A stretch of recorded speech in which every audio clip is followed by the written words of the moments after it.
In the village of Oba, children played by the riverbanks.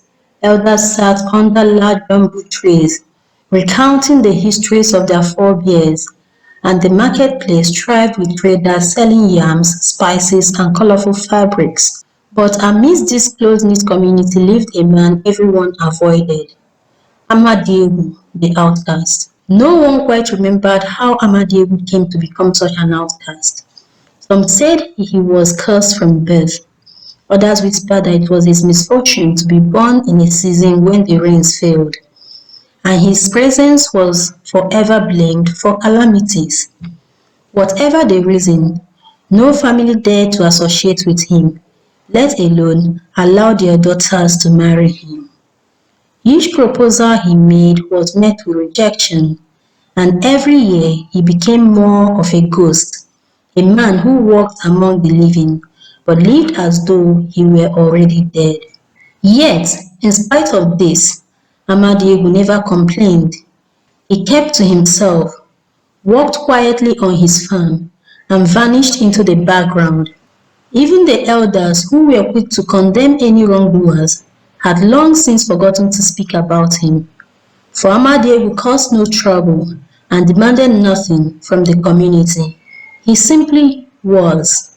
In the same village lived a young woman named Oloma, whose life was filled with all the promise that Amadiegwu seemed to lack.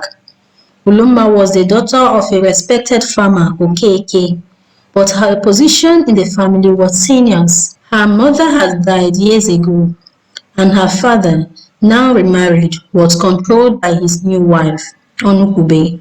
Onukube had come into the family with her own ambitions, seeking to secure her future and that of her two daughters. Olumma, though kind-hearted and intelligent, became a threat to her plans. Onukube feared that if Olumma remained in the house, she would inherit most of her father's wealth. So Onukube concocted a plan so cruel it sent shivers down her spine with delight. She would have Olumma married off to the most undesirable man in the village. That way, Olumma would be out of the picture and her two daughters would claim everything their father owned. Onukube whispered insidious thoughts into her husband's ears for weeks, telling him that Olumma's presence was a bad omen, that if she wasn't married off soon, no man would ever want her, and the family would be left in disgrace. Okeke, weak from his wife's manipulation, eventually caved in. But when Onukube suggested Amadiegwu as the suitor, Okeke was horrified. Amadiegwu, the outcast? How can you suggest such a thing? People will talk. But Onukube was cunning. She blackmailed him with threats of leaving, taking their daughters and spreading rumors that Okeke was losing his mind. In the end, Okeke agreed to the marriage out of sheer exhaustion. Olumma was given no choice. One morning, she was told she was to be married, and the next day, she found herself walking behind her new husband, a man she barely knew, with a hollow feeling in her heart. Amadiegwu's house was a small hut on the edge of the village, far from the busy markets and communal gathering places. When Olumma entered, her heart sank further. The roof was sagging, and the walls seemed to groan with the weight of age. There was little furniture, and what was there looked like it had been pieced together from scraps. But as the days passed, Olumma began to see something in Amadiegwu that no one else in the village seemed to notice. He was kind. He never raised his voice or treated her harshly. He provided what little food he could, and every evening he asked about her day, listening intently as if she were the most important person in the whole world. Amadiegwu gave her space, never demanding more than she was willing to offer, and over time, Olumma began to feel a strange sense of calm in his presence. Despite this, life was hard. The villagers continued to avoid them, and Olumma's stepmother, Onukube, would sometimes pass by the house, sneering in satisfaction at the sight of Olumma's supposed misfortune. Uloma bore it all with quiet grace, determined to make her best of her situation. But she couldn't shake the feeling that there was more to Amadiegwu than met the eye. Then one fateful day, Uloma made a discovery that would change everything. It was a hot afternoon, as Uloma had decided to venture into the heart of the village to buy some ingredients for the evening meal. Amadiegwu had given her some money, which she found surprising. She didn't know where he got the money from. As she walked through the marketplace, she overheard two men talking near the corner where the most successful businesses were. "I still can't believe the real owner of that company stays hidden," one man said, shaking his head. "Everyone thinks Odogwu runs the business, but we know better. The real boss is a mystery." The second man nodded. "I've heard the same. No one knows who he is, but they say he's richer than everyone in this village. Owns half the land here too." Uloma listened intently.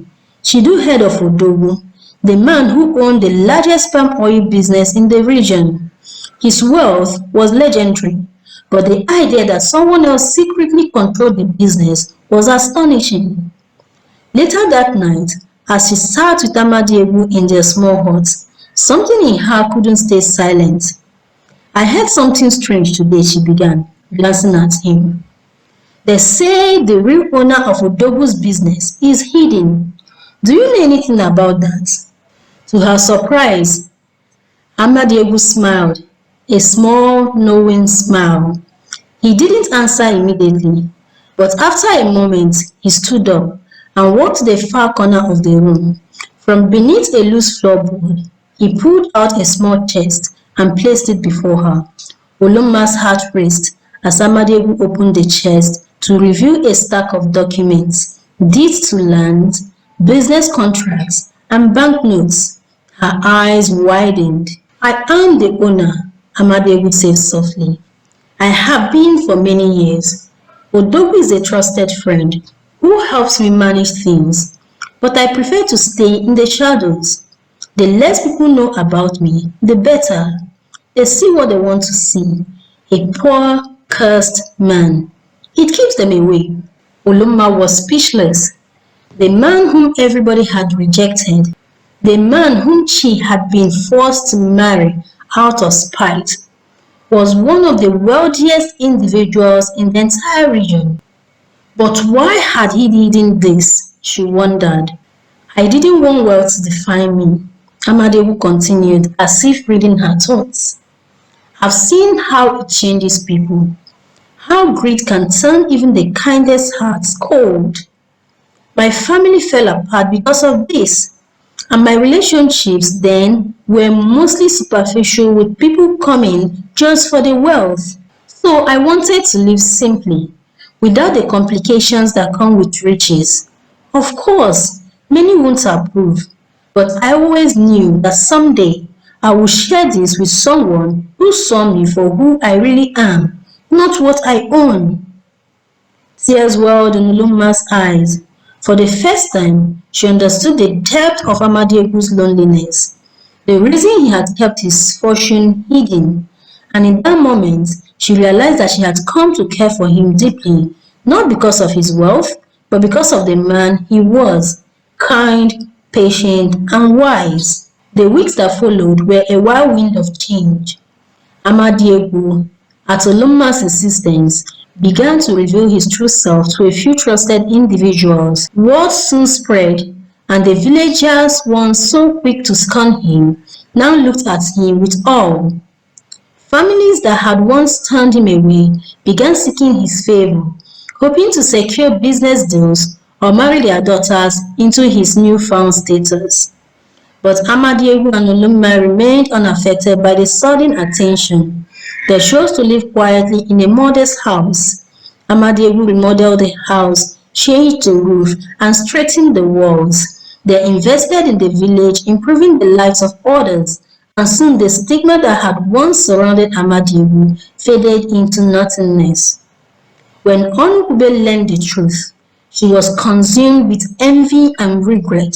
She had thought she was condemning Ulumma to a life of misery, but in her haste to rid herself of her stepdaughter, she had unwittingly secured Ulumma's happiness. Okeke, ashamed of his sweetness, tried to make amends, but Ulumma had already forgiven him, choosing instead to focus on the future she was building with her husband.